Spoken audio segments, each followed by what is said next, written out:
चलो ये जो अभी तुमको लग रहा है इसको थोड़ा और क्लियर करते हैं। किसमें? जब इसको लिखेंगे इन टर्म्स ऑफ सेकेंड है, second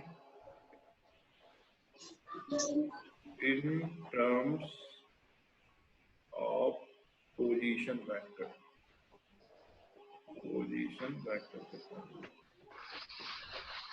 coulomb law in terms of position vector. अब इसके लिए क्या करते हैं कि इसके लिए हम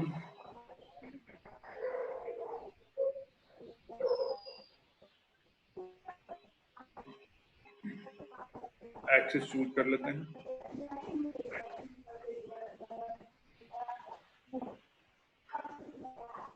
x axis, Y axis,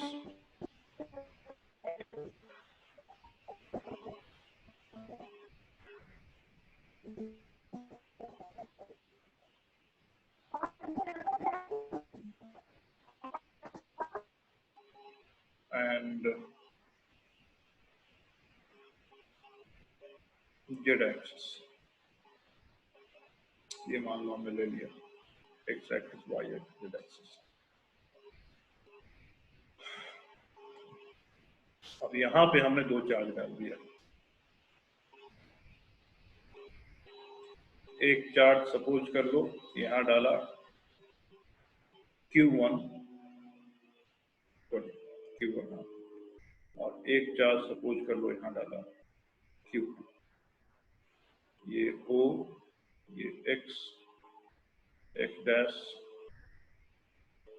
Y, Y dash, Z, Z dash. अब Q1 की पोजीशन वेक्टर, Q1 की पोजीशन वेक्टर ये दी गई है, एंड Q2 की पोजीशन वेक्टर ये दी गई है। और हमने एक लाइन यहां ड्रॉ कर लिया, एक लाइन ऐसे ड्रॉ कर लिया, और इसका हम नाम दे देते हैं पॉइंट्स का, जहां पे चार्ज है इसका नाम देते हैं A और इसका नाम देते हैं B।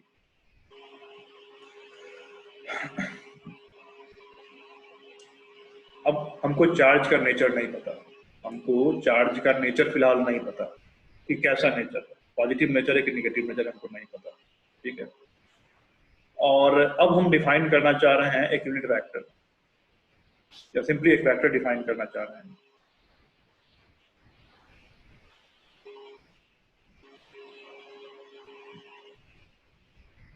तो देखो क्या होगा, फोर्स, फोर्स या तो अट्रैक्टिव होगा या रिपल्सिव होगा, फोर्स या तो अट्रैक्टिव होगा या रिपल्सिव होगा इस पे। अब फोर्स जो लाई करेगा, फोर्स जो लाई करेगा इस पे बी पे, या तो इस डायरेक्शन में लाई करेगा या इसके अपोजिट लाई करेगा। बी पे या तो इस डायरेक्शन में लाई करेगा या तो इसके अपोजिट लाई करेगा। ठीक है, इस तरीके से लाई करेगा। तो चलो फिलहाल हम नहीं ले लेते हैं। तो इस पे जब इस तरीके से लाई करेगा तो ए पे कहाँ लाई करेगा, या एक केस हो सकता है कि इस पे ऐसे और इस पे इस डायरेक्शन। अब इसमें हम एक वेक्टर डिफाइन कर लेते हैं, वेक्टर ए बी। इसमें एक वेक्टर डिफाइन कर लेते हैं, वेक्टर ए बी। कौन सा वेक्टर? ये वाला वेक्टर, ये जो वेक्टर है ये ए बी वेक्टर डिफाइन कर लेते हैं। तो ए बी क्या है? ए से बी की तरफ एक वेक्टर है। अब मान लो इसमें हम लिखना चाहते हैं कोई एक फोर्स, कोई एक फोर्स का नाम देखो लिखना चाहते हैं।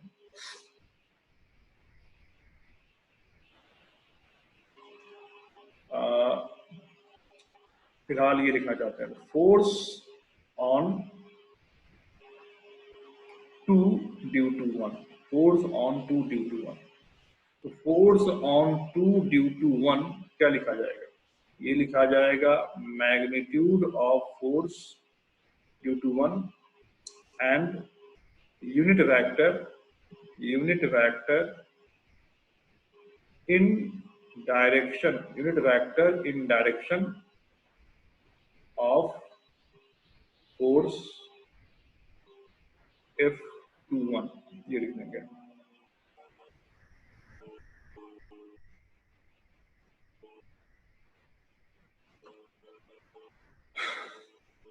अब इसके डायरेक्शन में मतलब F21 के डायरेक्शन में, तो F21 के डायरेक्शन में कौन सा हो जाएगा? F21 के डायरेक्शन में तो AB वेक्टर है ना, F21 के डायरेक्शन में AB वेक्टर।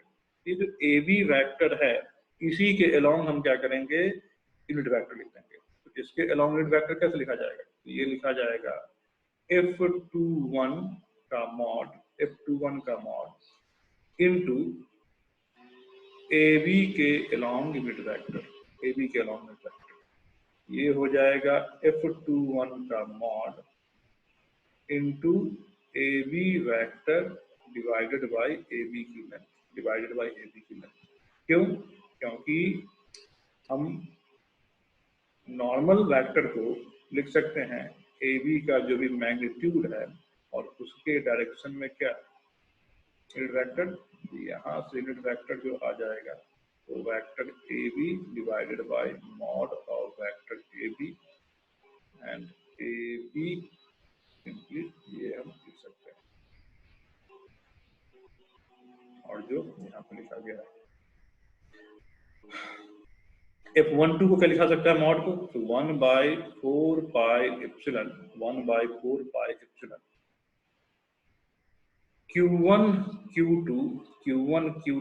अपॉन इसके बीच का गैप, तो इसके बीच का गैप कितना है AB, तो यहाँ क्या लिख दोगे AB का square into AB vector by AB।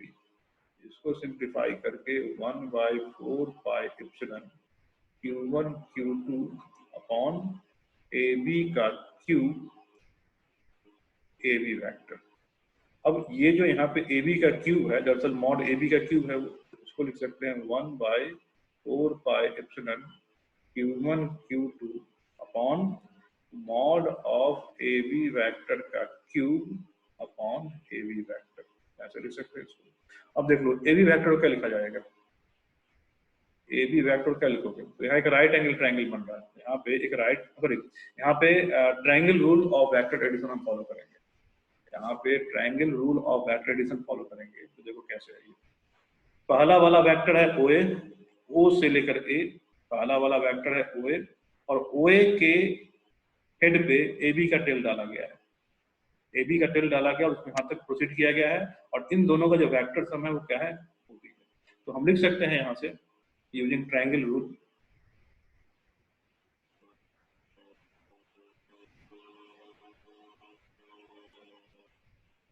लिख सकते हैं using triangle rule of vector addition, क्या लिख सकते हैं कि OA vector plus AB vector equal to कितना, OB हो जाएगा, और ये AB वेक्टर को हम लोग OA vector minus OB vector minus OA लिख सकते हैं। मतलब ये हुआ displacement vector in terms of position vector, जैसा एग्जांपल हो गया ये। अब क्या होता है कि इसमें कई बार बुक वगैरह में इसका कुछ अलग से नाम दिया गया होता है कि ये जो Q1 है इसकी पोजीशन वेक्टर O के रिस्पेक्ट में इसका नाम हम R1 दे देते हैं, और Q2 है इसकी पोजीशन वेक्टर हम R2 दे देते हैं। तो यहाँ से AB क्या हो जाएगा, यहाँ से AB जो हो जाएगा वो हो जाएगा R2 माइनस R1। तो ये जो फॉर्मूला आ गया 1/4 पाई एप्सिलॉन, अब यहाँ समझना है इसको, 1/4 pi epsilon Q1 Q2 by AB है, तो AB क्या हो जाएगा R2 vector minus R1 vector के मॉड का क्यूब, और यहाँ R2 vector minus R1 vector, ये आ जाएगा। फोर्स कौन आ गया, ये F12 आ गया। अब यहाँ समझो वो जो हम बोले थे कि इसमें साइन क्यों डालना पड़ेगा, उस चीज को समझना है, उस चीज की जो क्या उसका मेन कंसेप्ट होगा उस चीज को समझना है।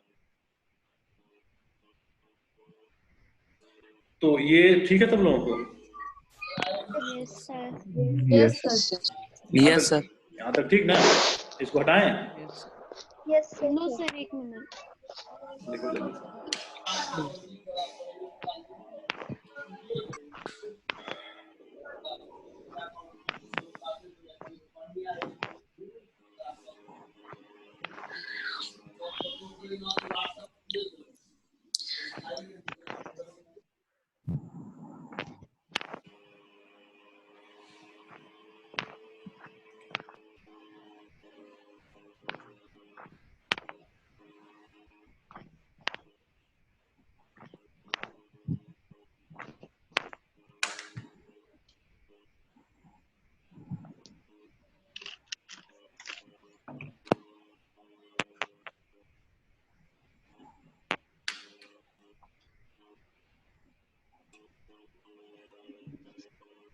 से हो गया। ओके ओके, तो समझो, आप समझो इसको कि साइन की जरूरत क्यों पड़ेगी, इस चीज को समझो। देखो हम इसको मिटा देंगे यहाँ से, ये सारा कुछ मिटा देंगे।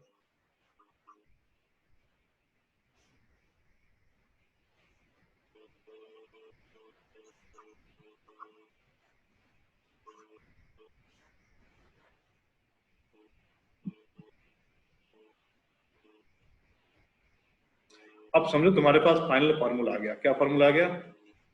F21 जो आ गया वो आ गया 1/4 पाई Q1 Q2 upon R21 vector minus R1 vector के मैग्नीट्यूड का cube and R2 minus R1 आया। ये फॉर्मूला, ये आप समझो फॉर्मूला आया।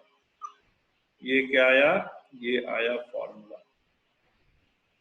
अब इस फॉर्मूला में तुमको ये तो कांस्टेंट ही है, इसमें कुछ करना नहीं। ये चीज क्या है? तो मैग्नीट्यूड है। इसके अंदर कुछ भी हो, पॉजिटिव चाहे नेगेटिव, ये तो बाहर पॉजिटिव ही देगा। मतलब ये जो यहाँ की लेंथ है वो ना, यहाँ की लेंथ उसका क्यूब करके देगा। अब ये जो वेक्टर है, ये वेक्टर लाई किस पे करेगा? तो वेक्टर का जो डायरेक्शन यहाँ बताया जा रहा है, ये बताया जा रहा है R2 माइनस R1। ये बताया जा रहा है R2 माइनस R1। और R2 माइनस R1 कौन वेक्टर है? R2 माइनस R1 जो है वो ये वेक्टर है, ये वाला, ये जो यहाँ पे ये वेक्टर R2 माइनस R1, ये जो मैंने अभी ब्लैक से ड्रॉ किया वो है हमारा R2 माइनस R1। मतलब इस ये एक डायरेक्शन तुमको दे दिया गया। ये जो डायरेक्शन दे दिया गया इसको ऐसे समझो, इसको हम बताते हैं, एक लाइन ड्रॉ करते हैं, लाइन हम ड्रॉ कर लेते हैं।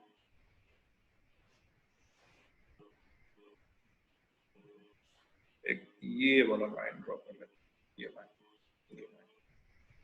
और इसी लाइन पे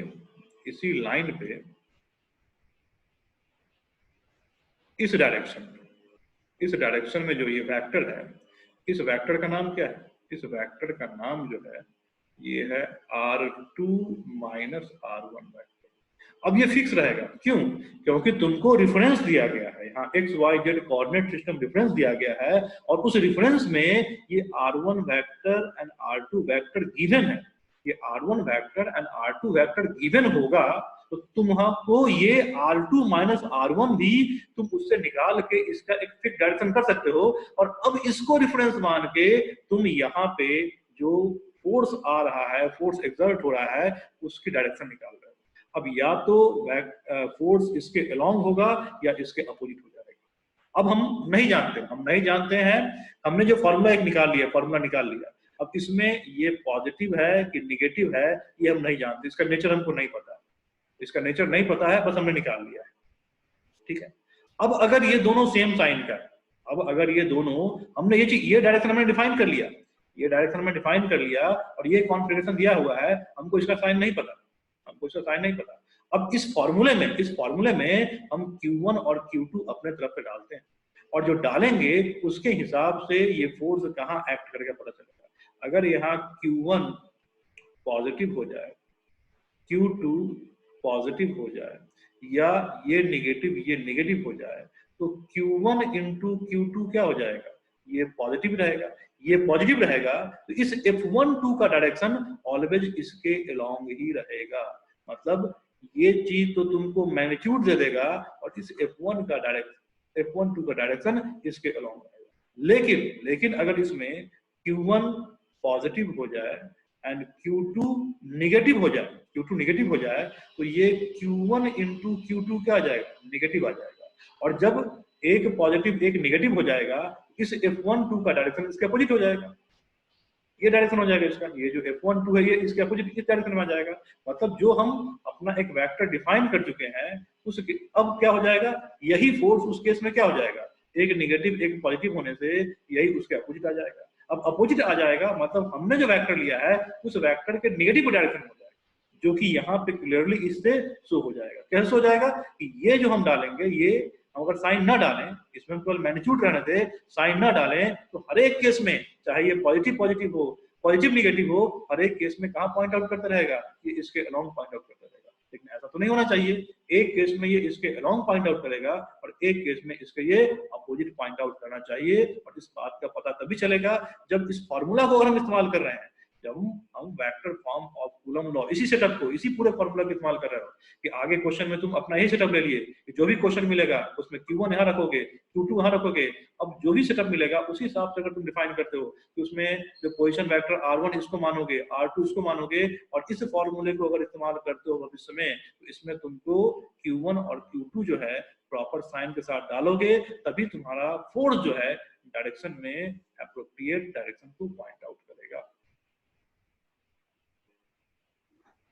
बोलो, समझ में आया? Yes sir. नेगेटिव डायरेक्शन ये हुआ कि उसमें साइन क्यों डालना पड़ेगा? Yes sir.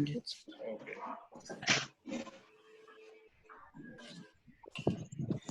तो ये जो भी बताए हैं वेक्टर फॉर्म, इसको अच्छे से याद रखना है, समझना है इसको, क्योंकि अगर अच्छे क्वेश्चन करना चाहते हो तो एक एक कंसेप्ट बारीकी से बिल्कुल क्लियर होना चाहिए, तभी अच्छे हो पाएंगे, नहीं तो बस वही रहेगा फॉर्मूला बेस्ड क्वेश्चन हो पाएगा। हटाएं इसको। Yes sir. यस।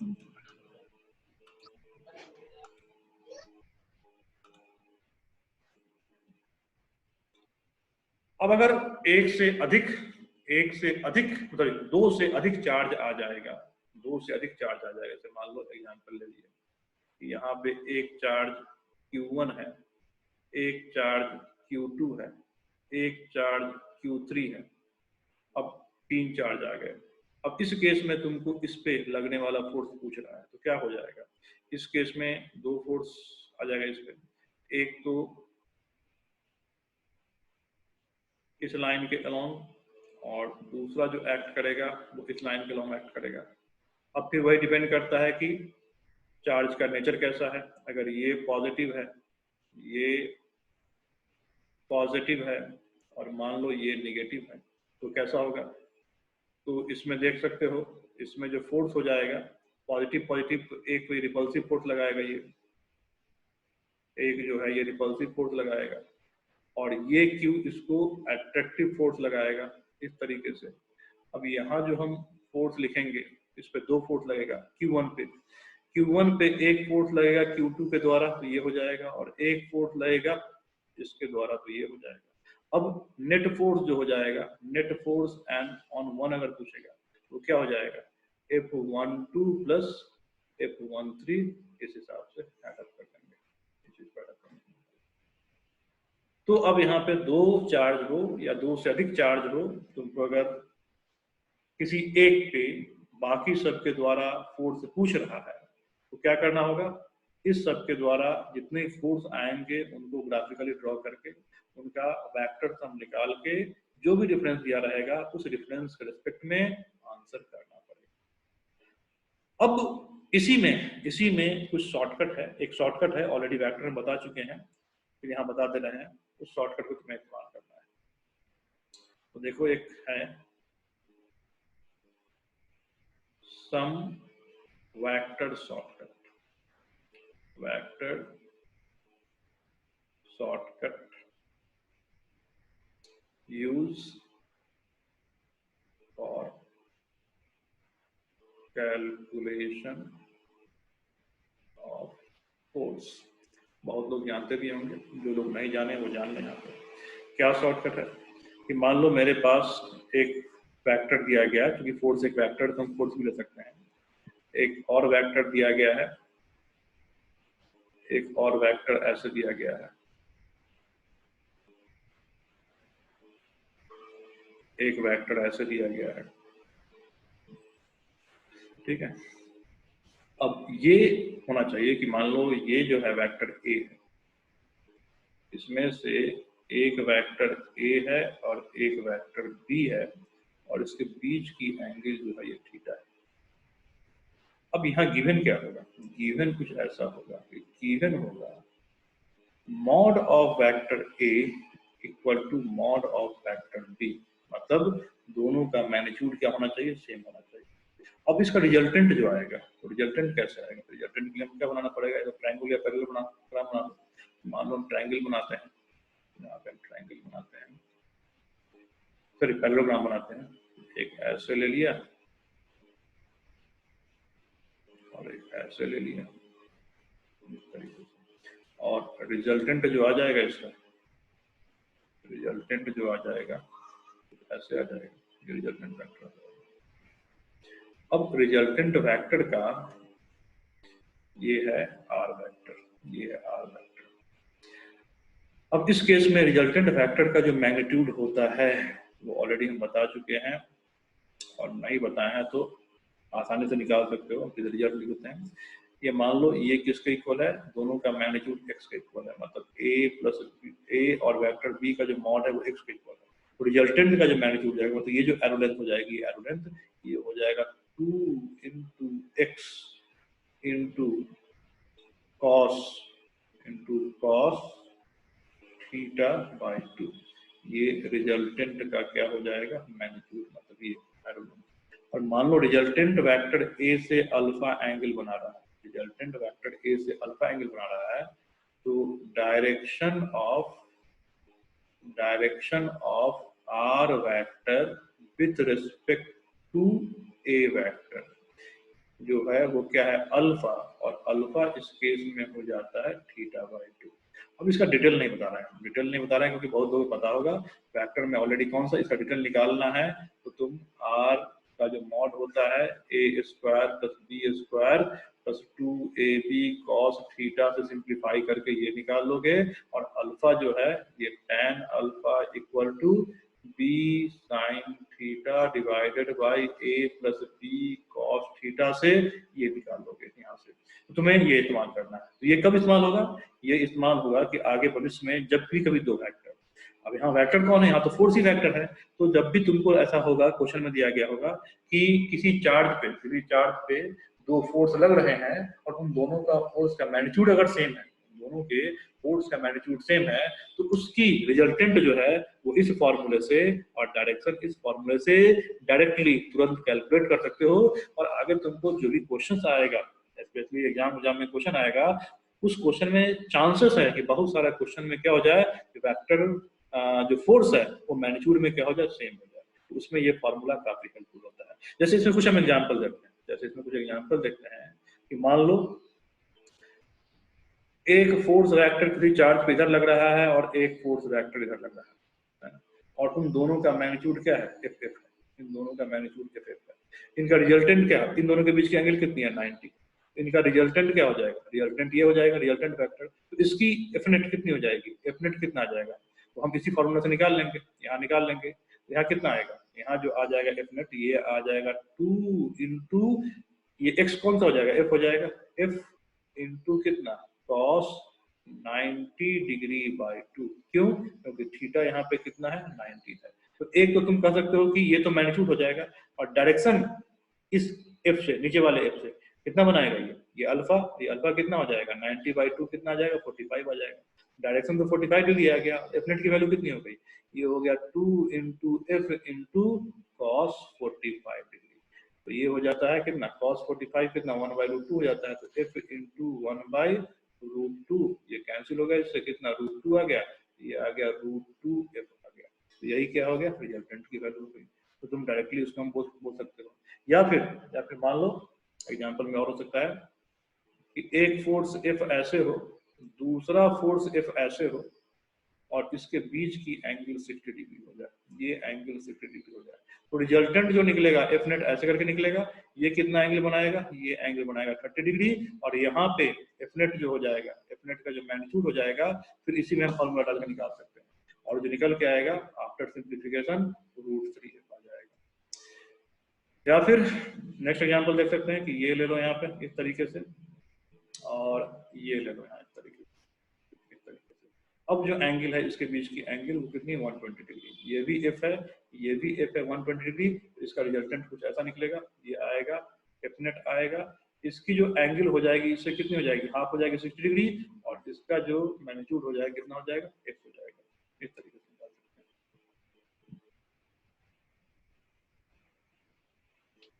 कोई दिक्कत इसमें?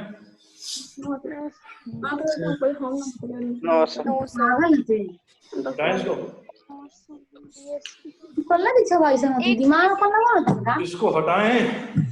यस सर, एक सेकेंड सर। ठीक है, लिखो। हाँ सर, हटा लीजिए। सलामी थ्योरम याद है कि भूल गए? सलामी थ्योरम? हाँ, सलामी नहीं, लामिज थ्योरम, लामिज थ्योरम याद है। हाँ, तो लामिज थ्योरम का यहाँ इस्तेमाल होता है बहुत सारे अच्छे क्वेश्चन में, स्पेशली इनके क्वेश्चन में किनके, इनके क्वेश्चन में, बहुत सारे क्वेश्चन में ये सब कंसेप्ट इस्तेमाल होगा। जब सर जी का क्वेश्चन बनाओगे ना, सर जी का, एरोडोप सर जी का, तो उसके क्वेश्चन में ये सब कंसेप्ट इस्तेमाल होगा, लामिज थ्योरम में इस्तेमाल होता है। और स्पेशली नीट विट के लिए तो ये सब जीवन अमृत है, सीधे डायरेक्ट आंसर देगा तुमको ये फार्मूला।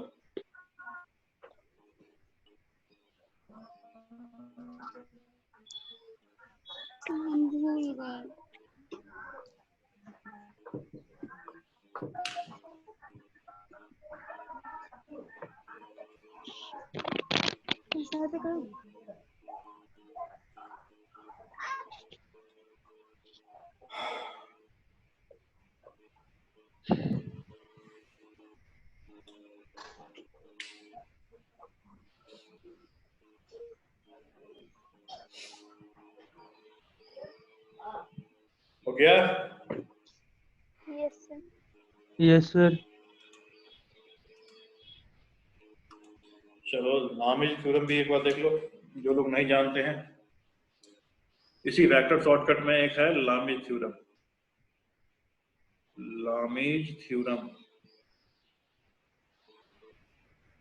तो वो क्या है, यहाँ तो वेक्टर कौन सा, कोई, ये लामिज थ्योरम जो है किसी भी तीन जनरल, मतलब किसी भी वेक्टर पे अप्लाई हो सकता है, और चूंकि यहाँ अप्लाई होगा फोर्स पे, तो हम फोर्स के टर्म में लिखेंगे कि if F1, F2 and F3 are three vectors, three concurrent vector, concurrent vector वो होता है जो एक ही पॉइंट पे लग रहा होता है, concurrent three vector such that इन तीनों को अगर ऐड करो, such that अगर इन तीनों को ऐड करो, F1 plus F2 plus F3 को ऐड करो, तो इन तीनों का सम क्या होना चाहिए, 0 होना चाहिए। यही कंडीशन है लामिज थ्योरम का, ये अगर ट्रू है तो ही आगे वाला चीज जो है क्या होगा, कहने का मतलब जो भी सिस्टम पे, मतलब कोई तुमने पार्टिकल लिया, उस पार्टिकल पर लगने वाला नेट फोर्स क्या होना चाहिए, 0, और अगर 3 फोर्स लग रहे हैं तो उस 3 फोर्स में लामिज थ्योरम इस्तेमाल होता है। अब देखो ये कहाँ इस्तेमाल होगा, हम बताए थे पहले, मान लो ये ऐसे क्वेश्चन में कि यहाँ पे एक पॉइंट है, इस पॉइंट से धागा से एक बॉल लटका दिया हुआ है, फिर दूसरा बॉल यहाँ लटका दिया गया है। अब ये दोनों क्या है, दोनों कंडक्टिंग बॉल है, दोनों कंडक्टिंग बॉल है, इस पर पॉजिटिव चार्ज है, इस पर पॉजिटिव चार्ज है, और लटका के जब छोड़ दोगे तो क्या हो जाएगा, दोनों के बीच में रिपल्सन होगा, और रिपल्सन के कारण यहाँ पे कुछ एंगल पे आके ये जाके स्टेबलाइज हो जाएगा। अब जब स्टेबलाइज हो जाएगा, उसमें तुमसे पूछ सकता है कि इस रस्सी में टेंशन कितना है, इस रस्सी में टेंशन कितना है, T1 कितना है, T2 कितना है, पूछ सकता है। अब यहाँ पे इस बॉल पे कौन कौन फोर्स लग रहा होगा, इस बॉल पे रस्सी का टेंशन इधर लग रहा होगा, mg नीचे लग रहा होगा, है ना, mg नीचे लग रहा होगा, कूलम्बिक फोर्स इधर लग रहा होगा। अब देख सकते हो कि ये तीनों फोर्स का सम क्या हो जाएगा, 0 हो जाएगा। अब इन तीनों फोर्स का सम 0 हो जाएगा। या इस रस्सी की बात करें तो यहाँ पे टेंशन इधर लग रहा होगा, mg कहाँ नीचे लग रहा होगा, और कूलम्बिक फोर्स कहाँ लग रहा होगा, फोर्स ऑफ इलेक्ट्रोस्टैटिक यहाँ लग रहा होगा। अगेन इसमें भी क्या हो जाएगा, 3 फोर्स लग रहे हैं और तीनों का सम क्या है, 0। तो ऐसे क्वेश्चंस में ये पेंडुलम प्रॉब्लम होता है, पेंडुलम प्रॉब्लम होता है तो पेंडुलम प्रॉब्लम में मेनली ये लामे थ्योरम इस्तेमाल होता है। या ऐसे जहां पे 3 फोर्स का सम क्या हो जाए, 0 हो जाए और वहां पे तुमको कुछ निकालने बोला जाए बाकी कंडीशन देके, वहां पे लामे थ्योरम इस्तेमाल होता है।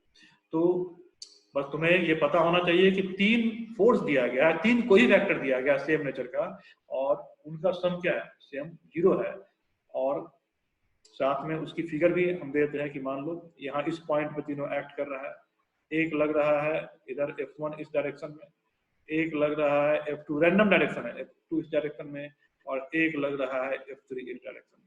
एक ही पॉइंट पे, जैसे एग्जांपल लिया था ना चार्ज पे कि टेंशन जो इधर लग रहा है, mg इधर लग रहा है और फोर्स ऑफ इलेक्ट्रोस्टैटिक रिपल्सन इधर लग रहा है, कोई भी रैंडम डायरेक्शन हो सकता है। अब यहाँ पे तीनों के बीच की एंगल भी दी गई होगी कि मान लो इसके बीच की एंगल अल्फा है, इसके बीच की एंगल बीटा है और ये एंगल गामा है। तो लामे थ्योरम ये बोलता है कि sine alpha upon F1 equal to sine beta upon F2 equal to sine gamma upon F3। अगर ये सही है तो तुम इस रिजल्ट को इस्तेमाल कर सकते हो। और रिजल्ट ये कहाँ से प्रूफ होता है, एक तरीका प्रूफ करने का इसका क्रॉस प्रोडक्ट के, जो ऑलरेडी हम वेक्टर में जो पढ़ाया था तो हम बता चुके हैं। ठीक है, तो वेक्टर प्रोडक्ट से भी हो सकता है और ट्रिग्नोमेट्रिक तरीके से भी हो सकता है, तो प्रूफ जरूरत नहीं है, तुम्हें बस ये फॉर्मूला इस्तेमाल करना है। ये फॉर्मूला है कैसे, देखो कैसे है। देखो ये मैंने जो फोर्स लिया है F1, ये जो मैंने फोर्स लिया है F1, ये F1 बाकी दो वेक्टर से जो एंगल बना रहा है वो एंगल है बीटा एंड गामा। ये जो मैंने फोर्स लिया है F1, ये बाकी दो वेक्टर जो एंगल बना रहा है वो है बीटा एंड गामा।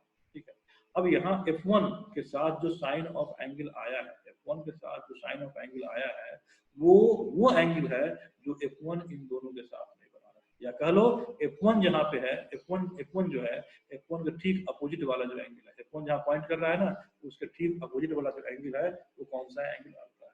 ठीक F2 अगर देख सकते हो, तो F2 कहाँ है, F2 यहाँ पे, F2 इधर पॉइंट आउट कर रहा है और इसके ठीक अपोजिट वाला एंगल कौन सा है, बीटा है। और F3 कौन सा है, तो F3 जहाँ पॉइंट आउट कर रहा है ठीक उसके अपोजिट डायरेक्शन में जो एंगल है वो क्या है, गामा। तो इनका जो sine of angle and magnitude of force जो होगा उसका जो रेशियो होगा वो क्या होगा, कांस्टेंट होगा, इक्वल होगा। और इस चीज को हम इस्तेमाल करके बहुत सारे क्वेश्चन को सेकेंडरी में हम सॉल्व कर लेते हैं। तो ये बहुत ही महत्वपूर्ण साबित होगा कुछ क्वेश्चंस के लिए लामे थ्योरम, जहाँ पे ये कंडीशन लगता है। इसमें कोई doubt? No sir. No sir. No sir. Okay, तो अब बहुत सारा थ्योरेटिकल पार्ट हो चुका, अब थोड़ा क्वेश्चन खेलेंगे। तो अभी एक क्वेश्चन देते हैं, और कल की क्लास में एक बहुत ही महत्वपूर्ण चीज बताएंगे और उसके बाद क्वेश्चन बताएंगे। कल की क्लास में हम एक बहुत महत्वपूर्ण चीज बताएंगे, वो बताएंगे force dependency on medium, force dependency on medium. ये बहुत ही महत्वपूर्ण है, और ये थोड़ा कंसेप्चुअल है, काफी आसान है, कंसेप्चुअल है। और ये इसलिए क्योंकि इस पे जेई में इस पे डायरेक्ट क्वेश्चन आया हुआ है, बहुत ही सिंपल है, सामान्य तरीके से सोचा जा सकता है। वही चार्ज के इंटरेक्शन का एग्जांपल है, कुछ नहीं इसमें। लेकिन ये जो है ये तुमको किताबों में नहीं मिलेगा, ये जो है ना फोर्स डिपेंडेंसी तुमको किताबों में नहीं मिलेगा, ना तुमको एनसीईआरटी में मिलेगा, ना एससी में मिलेगा, ना डीसी पांडे में नहीं मिलेगा। तो ये जो है ये इस मायने से भी और इम्पोर्टेंट हो जाता है क्योंकि इस पे 2-3 बार जेई में डायरेक्ट क्वेश्चन पूछा हुआ है। और इससे कंसेप्ट पे एम्स में, पहले जब एम्स अलग हुआ करता था, इस बार तो एम्स एक साथ हो रहा है ना, एम्स में जब हुआ करता था एम्स से भी 3-4 बार क्वेश्चन जो है रीजनरेशन में इस कंसेप्ट पे पूछा हुआ है। बहुत ही आसान होता है लेकिन ये कम लोगों को पता होता है। तो कल हम ये बताएंगे फोर्स डिपेंडेंसी ऑन मीडियम, कि मीडियम पे फोर्स जो है कैसे डिपेंड करता है। तो जो हम निकाले थे कि मीडियम जो हो जाता है, मीडियम का फोर्स जो हो जाता है, फोर्स वैक्यूम अपॉन ये जो हो जाता है, ये डिक्रीज होता है या इंक्रीज होगा, कैसे डिक्रीज होगा कैसे इंक्रीज होगा, इसकी थोड़ी चर्चा करेंगे। और उसके बाद बहुत सारे क्वेश्चन करेंगे सर। लेकिन मेंस में तो एनसीईआरटी में जो रहता है टॉपिक उन्हीं से आता है ना। हाँ, तो मेंस में एनसीईआरटी से आता है, तो एनसीईआरटी के लास्ट में एडिशनल एक्सरसाइज भी तो होता है। अच्छा, उसमें दिया हुआ है। हाँ बिल्कुल, सब चीज वहाँ होता है। देखो एनसीईआरटी जो है किताब, वो है कि आप थ्योरेटिकल चीज थोड़ा बता दिया, पढ़िए, और फिर लास्ट में जो क्वेश्चन दिया गया है ना, उन क्वेश्चन को सॉल्व करके अपनी थिंकिंग को और बढ़ाइए। एनसीईआरटी में सब कुछ नहीं बताया जाता है। एनसीईआरटी का है कि तुम्हारी जो सोच या थॉट प्रोसेस उसको डेवलप करना है, तो थोड़ा एक रास्ता पकड़ा दिया, और उसके ऊपर जहां तक उस बिल्डअप तुम कर सकते हो सोच, उस सोच को बिल्डअप करो, वो तरीका है। तो एनसीईआरटी में तो दोनों हिसाब से दिया गया है। जो केवल प्लस टू पढ़ना चाहते हैं उनका भी एक नॉर्मल जो क्वेश्चन वो दिया गया है, और उसमें एडिशनल एक्सरसाइज जो है उसमें अच्छे से खतरनाक क्वेश्चन दिया है। तो खतरनाक क्वेश्चन जो है उसमें कई बार होता है कि प्लस टू में अच्छा क्वेश्चन सेट करने वाला हो गया तो क्वेश्चन मार दे देता है ना। और फिर एनसीईआरटी का एग्जाम्पल भी आता है, तो उसके भी क्वेश्चन देख सकते हो तुम, काफी अच्छे होते हैं, काफी कंसेप्चुअल होते हैं। तो एनसीईआरटी जो थ्योरी है उसमें सब कुछ नहीं दिया गया होता है, उसमें बस कहीं एक दो लाइन लिख देगा कि ऐसा होता है, बाकी वो एक्सरसाइज करके छोड़ देगा स्टूडेंट के हिसाब से कि हाँ तुम इसको सॉल्व करके लाओ, सोल्व करके लाओ, ठीक ना। तो वो तो होता है कि अब स्टूडेंट को सॉल्व करना होता है। अब स्टूडेंट सॉल्व कर करके ही हम लोग को सिखा देता है कि हाँ ये हमको बता देना पहले से, तो हम पहले से बता देते हैं। चलो, तो आज का टाइम भी तो ये खत्म हो रहा है, ये सेशन भी खत्म होने वाला है, अब कल ही स्टार्ट करेंगे क्वेश्चन सब। अब इसमें कूलम फ्लो में कुछ क्वेश्चन चलेगा, और थोड़ा एक दो क्लास हम ले लेंगे, उसके बाद कुछ असाइनमेंट। अरे तुम लोग को शीट मिला हुआ है कि नहीं? Yes sir. जो इलेक्ट्रोस्टैट का शीट मिला हुआ है ना? Yes sir. ओके, तो कोई बात नहीं, जिनको नहीं मिला हुआ है उनको भी हम यहाँ पे भेज देंगे।